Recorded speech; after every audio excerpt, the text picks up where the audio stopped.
Good morning, students. അടുത്ത നമുക്ക് heat ഇക്വേഷനിൽ മറ്റൊരു പ്രോബ്ലം ചെയ്യാം. പ്രോബ്ലം ഇതാണ്. A rod of length L with insulated sides is initially at a uniform temperature U0. Its ends are suddenly cooled to 0 degrees Celsius and kept at that temperature. Find the temperature distribution of the rod. അപ്പോൾ നമ്മൾ ഇങ്ങനെ ഒരു problem വന്നാൽ നമ്മൾ ആദ്യം ചെയ്യേണ്ടതാണ്, ഇത് heat ഇക്വേഷന്റെ പ്രോബ്ലം ആണ്. ഹീറ്റ് ഇക്വേഷന്റെ പാർഷ്യൽ ഡിഫറൻഷിയേഷൻ എഴുതാം. ഹീറ്റ് ഇക്വേഷന്റെ പാർഷ്യൽ ഡിഫറൻഷിയേഷൻ എന്താണ്? Do u by do t is equal to c square into do square u by do x square. ഇത് നമ്മൾ ഇക്വേഷൻ ആണ് എടുക്കുന്നത്. അപ്പോൾ do u by do t equal to c square into do square u by do x square എന്ന് നമ്മൾ ആദ്യം എഴുതി വെക്കുക. ഇത് ഹീറ്റ് ഇക്വേഷന്റെ പാർഷ്യൽ ഡിഫറൻഷിയേഷൻ ആണ്. നിങ്ങൾ നിർബന്ധമായിട്ട് ഇത് എഴുതണം. അതിനുശേഷം എന്ത് എഴുതണം? ബൗണ്ടറി കണ്ടീഷൻസ് എഴുതാം. ബൗണ്ടറി കണ്ടീഷൻസ് എന്താണ്? The boundary conditions are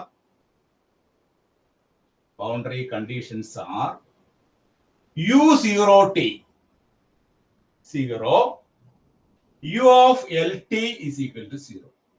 ഇത് നമ്മൾ സ്മോൾ 1 എന്ന് കൊടുക്കുക, ഇതിന് സ്മോൾ 2 എന്ന് കൊടുക്കുക. അപ്പോൾ രണ്ട് എൻഡിലും 0 ഡിഗ്രി ടെമ്പറേച്ചർ ആണ്. അപ്പോൾ U0t equal to 0, U of LT is equal to 0. രണ്ടും നമ്മൾ 0 എന്ന് കൊടുക്കും. ഇനി അടുത്ത എന്താണ്? Insulate at uniform temperature. Insulate at uniform temperature എന്ന് പറഞ്ഞാൽ U of x0 is equal to എന്താണ്? U0. പ്രീവിയസ് പ്രോബ്ലത്തിൽ നമുക്ക് ഈ U0 സ്ഥാനത്ത് f of x ആണ് തന്നത്. ഇവിടെ നമുക്ക് തന്നിരിക്കുന്നത് എന്താണ്? ഈ x0 is equal to f of x is equal to നമുക്ക് തന്നിരിക്കുന്നത് U0 എന്നാണ്. ഇത് നമുക്ക് ഇക്വേഷൻ 3 എന്ന് കൊടുക്കാം. 3 സ്മോൾ 3. ഇനി നമ്മൾ എന്ത് ചെയ്യണം? ഈ ഹീറ്റ് ഇക്വേഷന്റെ സൊല്യൂഷൻ നമ്മൾ കണ്ടുപിടിച്ചിട്ടുണ്ട്. ഹീറ്റ് ഇക്വേഷന്റെ സൊല്യൂഷൻ നമ്മൾ എഴുതി വെക്കുക. അടുത്ത സ്റ്റേജില് ഹീറ്റ് ഇക്വേഷന്റെ സൊല്യൂഷൻ എന്താണ്? U of xt is equal to C1 cos px C2 sin px into e raised to minus p square c square t. ഇത് നമ്മൾ a എന്ന് പേര് വിളിക്കുക. അപ്പൊ അടുത്ത സ്റ്റേജിൽ നമ്മൾ ചെയ്യേണ്ടത് ഈ ഹീറ്റ് ഇക്വേഷന്റെ സൊല്യൂഷൻ നമ്മൾ എഴുതുന്നു. ഹീറ്റ് ഇക്വേഷന്റെ സൊല്യൂഷൻ എന്താണ്? C1 cos px plus C2 sin px e raised to minus p square c square t.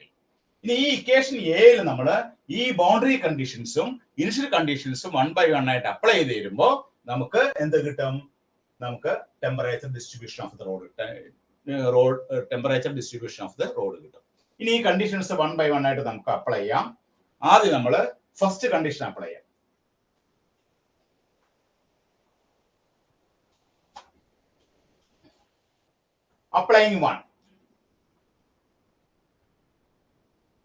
Applying 1 in A. A apply ചെയ്തു. അപ്പൊ അപ്ലൈ ചെയ്യുമ്പോൾ നമുക്ക് എന്ത് വരും? U0t is equal to 0. U0t is equal to 0. ഇവിടെ നമ്മൾ first condition apply ചെയ്യുമ്പോൾ ഈ സൊല്യൂഷൻ ഓഫ് ഹീറ്റ് ഇക്വേഷനില് എക്സിന്റെ സ്ഥാനത്ത് 0 കൊടുക്കുക. എക്സിന്റെ സ്ഥാനത്ത് 0 കൊടുക്കുമ്പോൾ C1 into 1 plus C2 into 0 e raised to minus p square c square t. അതായത് 0 is equal to C1 into e raised to minus p square c square t എന്ന് കിട്ടും. അപ്പൊ ലെഫ്റ്റ് ഹാൻഡ് സൈഡ് 0 ആണ്.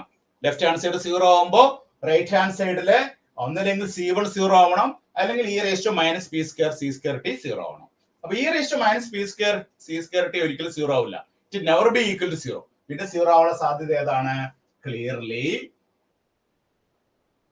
C1 equal to 0. അപ്പോൾ when we apply the first condition apply ചെയ്തപ്പോ നമുക്ക് C1 0 എന്ന് കിട്ടി. അപ്പൊ നമ്മുടെ ഇക്വേഷൻ എന്തായിട്ട് മാറും? ഇക്വേഷൻ A എന്നുള്ളതിൽ നിന്ന് C1 എലിമിനേറ്റഡ് ആവും. അപ്പൊ ബാക്കി കിട്ടുന്ന എന്താണ്? U of xt is equal to C2 sin px e raised to minus p square c square t എന്ന് കിട്ടും. ഇത് നമുക്ക് ഇക്വേഷൻ ബി എന്ന് പേര് കൊടുക്കാം. ഇക്വേഷൻ ബി എന്ന് പേര് കൊടുത്തു. ഇനി നമുക്ക് അടുത്ത കണ്ടീഷൻ അപ്ലൈ ചെയ്യണം. നെക്സ്റ്റ് കണ്ടീഷൻ ഏതാണ് അപ്ലൈ ചെയ്യാൻ പോണത്? Applying 2 in B. Second condition എന്താണ്? ULT is equal to 0. U of LT is equal to 0 എന്നുള്ള അപ്ലൈ ചെയ്യുന്നു. അതായത് ഈ ഇക്വേഷനിൽ എക്സിന്റെ സ്ഥാനത്ത് എന്ത് സബ്സ്റ്റിറ്റ്യൂട്ട് ചെയ്യണം? L കൊടുക്കണം. അപ്പൊ നമുക്ക് എന്ത് കിട്ടും? C2 sin PL e raised to minus p square c square t. അപ്പൊ ഇവിടെ ലെഫ്റ്റ് ഹാൻഡ് സൈഡ് 0 ആണ്. അപ്പൊ ഈ റൈറ്റ് ഹാൻഡ് സൈഡില് ഇതിൽ ഏതെങ്കിലും ഒരു ടേം 0 ആവണം. C2 never be equal to 0. C2 0 ആയി കഴിഞ്ഞാൽ UX എന്തായി പോവും? 0 ആയി പോകും. അപ്പൊ C2 0 ആവില്ല, ഈ എക്സ്പോണൻഷ്യൽ ടേം 0 ആവില്ല. പിന്നെ 0 ആവാൻ സാധ്യത ഏതാണ്? Clearly sin PL is equal to 0. അത് നമുക്ക് ഇങ്ങനെ എഴുതാം. sin PL is equal to sin n pi എന്ന് വരും. therefore PL is equal to എന്ത് വരും? n pi എന്ന് വരും. therefore P is equal to എന്ത് വരും? n pi by L. P യുടെ വാല്യൂ നമുക്ക് എന്ത് കിട്ടി? P is equal to n pi by L കിട്ടി. therefore നമ്മുടെ ഇക്വേഷൻ B എന്തായിട്ട് മാറും നോക്കിയേ? U of xt is equal to C2 sin P ക്ക് പകരം n pi by L എന്ന് കൊടുക്കാം into x e raised to n pi by L whole square c square t. ഇത് നമുക്ക് ഇക്വേഷൻ. അപ്പൊ UXT is equal to C2 sin n pi by L x into e raised to minus n pi by L whole square into c square t എന്ന് കിട്ടി. അതായത് P ക്ക് പകരം നമ്മൾ n pi by L കൊടുത്തു. when we apply the condition 2 ULT equal to 0 കൊടുത്തപ്പോ നമുക്ക് P യുടെ വാല്യൂ എന്താണ് കിട്ടിയത്? n pi by L ആണ് കിട്ടിയത്. അത് നമ്മൾ ഇവിടെ സബ്സ്റ്റിറ്റ്യൂട്ട് ചെയ്യും. ഇനി നമ്മൾ എന്ത് ചെയ്യണം? ഇതിനൊന്ന് റീഅറേഞ്ച് ചെയ്യണം. അറേഞ്ച് ചെയ്യുമ്പോൾ UXT is equal to ഈ C2 ന് വരെ എന്ത് കൊടുക്കാം? BN എന്ന് കൊടുക്കുന്നു. sin n pi by L into x e raised to minus n pi by L whole square c square t.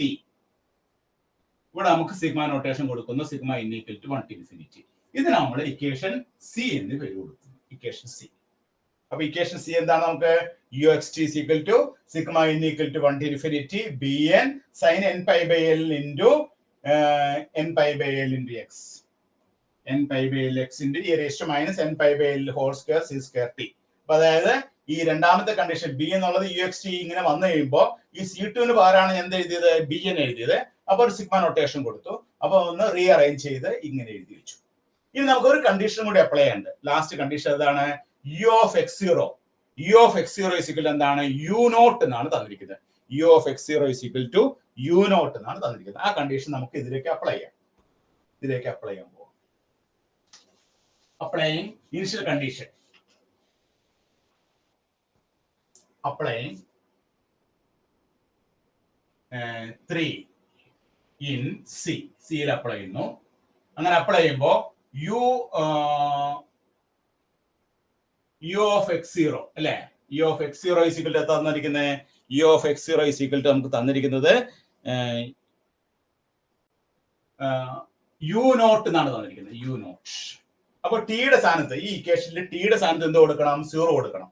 0 കൊടുത്തു കഴിയുമ്പോൾ sigma n equal to 1 to infinity BN sin n pi by L into x into ഇവിടെ tick 0 കൊടുത്തു കഴിയുമ്പോൾ ഇവിടെ 1 വരും. ഈ raise 0 എന്നുള്ളത് 1 ആയിപ്പോ. ഇപ്പൊ ഇങ്ങനെ കിട്ടും. U0 equal to sigma n equal to 1 to infinity BN sin n pi by L into x. ഇനി ഈ BN കണ്ടുപിടിക്കാനായിട്ട് നമ്മൾ ഏത് ഫോർമുല കൊടുക്കാം? ഇതൊരു ഹാഫ് റേഞ്ച് സൈൻ സീരീസ് ആണ്. ഹാഫ് റേഞ്ച് സൈൻ സീരീസ് ആണ്. ഹാഫ് റേഞ്ച് സൈൻ സീരീസിൽ നമ്മൾ BN കാണാനുള്ള ഫോർമുല എന്താണ്? BN കാണാനുള്ള formula 2 by L integral 0 to L f of x. ഇവിടെ f of x എന്ന് പറയുന്നത് എന്താണ്? U0 ആണ്. U0 into sin n pi by L into x dx.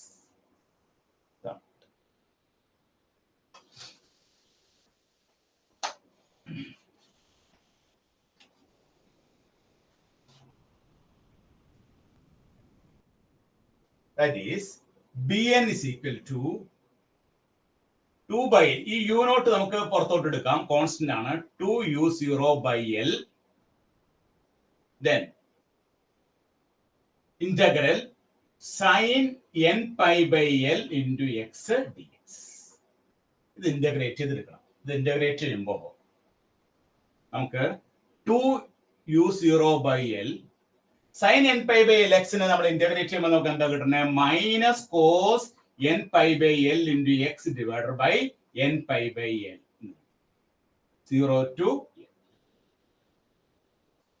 That is 2U0 by L. ഈ n pi by L എന്നുള്ളത് നമുക്ക് L by n pi എന്ന് എഴുതാം. ഈ ഡിനോമിനേറ്റർ L എന്നുള്ള n by n pi എന്ന് വരും. ഇൻറ്റു മൈനസ് പുറത്തേക്ക് എടുത്തു. ഇനി നമ്മൾ അപ്പർ ലിമിറ്റ് L കൊടുക്കാം. ഈ L ഇവിടെ കൊടുത്തു കഴിയുമ്പോൾ എക്സിന് L കൊടുക്കുമ്പോൾ എല്ലും കട്ടായിപ്പോൾ കോസ് n pi എന്ന് പറഞ്ഞാൽ എന്താണ്? -1 raised to n എന്ന് വരും. Sine n pi by l എക്സിന് നമ്മൾ മൈനസ് ആണ് കിട്ടുന്നത്. നമ്മൾ എക്സിന് നമ്മൾ എൽ കൊടുത്തു കഴിയുമ്പോൾ എല്ലിലും കട്ടായിപ്പം കോസ് എൻ പൈ എന്നുള്ള -1/n വരും. ഇനി 0 കൊടുക്കുക. എക്സിന് 0 കൊടുക്കുമ്പോൾ നമുക്ക് എന്ത് കിട്ടും? 1 എന്ന് കിട്ടും.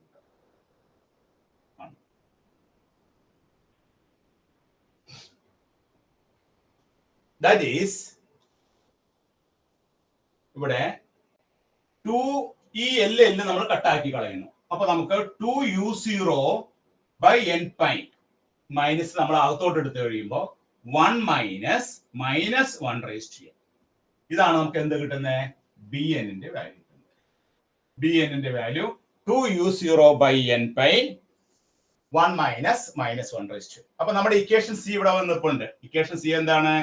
uxt is equal to sigma n equal to 1 to infinity bn sin n pi by lx minus n pi by l whole square c square t എന്നാണ് വന്നിരിക്കുന്നത്. ഇതിലെ bn നമ്മൾ കണ്ടുപിടിച്ചു. where bn എന്നാണ് കണ്ടുപിടിച്ചത്? where bn is equal to 2u0 by n pi 1 minus -1/n. ഇതാണ് നമുക്ക് കിട്ടുന്നത് ഫൈനലായിട്ട് കിട്ടുന്ന ആൻസർ. അപ്പോൾ temperature distribution of the rod എന്താണ്? Temperature distribution of the rod is equal to uxt is equal to sigma n equal to 1 to infinity bn sin n pi by lx into e raised to minus n pi by l whole square c square t, where bn is equal to 2u0 by n pi 1 minus -1/n. അപ്പോൾ heat ഇക്വേഷന്റെ ഒരു problem നമ്മൾ ചെയ്യുമ്പോൾ തൊട്ടുമ്പോ ഏത് problem ചെയ്താലും first condition നമ്മൾ apply ചെയ്യുന്നത് അപ്പൊ നമുക്ക് C1 0 കിട്ടും. സെക്കൻഡ് കണ്ടീഷൻ അപ്ലൈ ചെയ്യുമ്പോൾ P = n pi by l. അതൊക്കെ സെയിം ആണ്. അവസാനം ഇവിടെ തൊട്ട് മുമ്പ് ചെയ്ത പ്രോബ്ലത്തില് നമുക്ക് f of x എന്നാണ് തന്നിരിക്കുന്ന ഫംഗ്ഷൻ. അതുകൊണ്ട് നമ്മൾ b എന്നുള്ളത് f of x ഇട്ടു. ഇവിടെ നമുക്ക് f of x ന്റെ സ്ഥാനത്ത് u0 തന്നു. u0 തന്നുകൊണ്ട് നമുക്ക് അതിനെ ഇന്റഗ്രേറ്റ് ചെയ്ത് ഈ ഫോമിലോട്ട് എത്തിക്കാൻ സാധിച്ചു. അപ്പൊ ലാസ്റ്റ് സ്റ്റേജിൽ മാത്രമേ ചെറിയ വ്യത്യാസമുള്ളൂ. തൊട്ട് മുമ്പ് ചെയ്ത പ്രോബ്ലം ഈ പ്രോബ്ലം തമ്മിലുള്ള വ്യത്യാസം എന്താണ്? ആ ലാസ്റ്റ് സ്റ്റേജിൽ മാത്രമേ വ്യത്യാസമുള്ളൂ. ബാക്കിയൊക്കെ സെയിം ആണ്. അപ്പൊ നോക്കേണ്ടത് ഇത് ഒരു പ്രോബ്ലം ഭംഗിയായിട്ട് നിങ്ങൾ ചെയ്ത് പഠിച്ചാൽ അടുത്ത പ്രോബ്ലം ചെയ്യാൻ യാതൊരു ബുദ്ധിമുട്ടുമില്ല. ചെയ്ത് പഠിക്കാൻ നിങ്ങൾ മറക്കരുത്. ഭംഗിയായിട്ട് ചെയ്ത് പഠിക്കുക. അപ്പൊ ഫൈനലായിട്ട് കിട്ടുന്ന temperature distribution of the rod എന്താണ്? uxt is equal to sigma n equal to 1 to infinity bn sin n pi by lx into e raised to minus n pi by l whole square c square t, where bn is equal to 2u0 by n pi 1 minus -1/n. ഇതാണ് നമുക്ക് കിട്ടുന്ന ഫൈനലായിട്ട് കിട്ടുന്ന answer കേട്ടോ. എല്ലാവരും കൃത്യമായിട്ട് എഴുതിയെടുക്കുക. Okay.